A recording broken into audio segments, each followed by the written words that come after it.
अस्सलाम वालेकुम। आप में से बहुत सारे लोग ब्लॉगिंग के लिए रिक्वेस्ट कर रहे हैं कि सर हमें ब्लॉगिंग सिखा दें, एडसेंस से हम अर्निंग करना चाहते हैं और बहुत सारे कोर्सेज आपने ज्वाइन भी किए हैं, लेकिन आपको चूंकि सही तरह गाइडेंस नहीं मिली है जिसकी वजह से आप उसके प्रॉपरली रिजल्ट्स निकाल नहीं सके।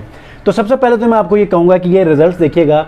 अभी कल ही इसके मैंने रिजल्ट्स आपको मैंने अपने इंस्टाग्राम और लिंक्डइन पे भी शेयर किए हैं।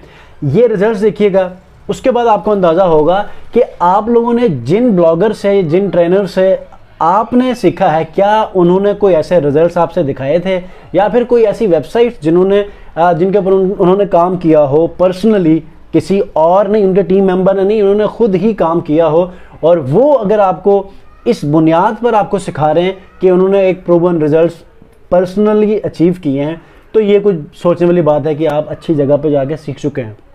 लेकिन ऐसा नहीं है। तो मैं आपसे रिक्वेस्ट करूंगा, क्योंकि आप लोगों के बहुत सारे क्वेश्चंस आए थे, तो मैं 14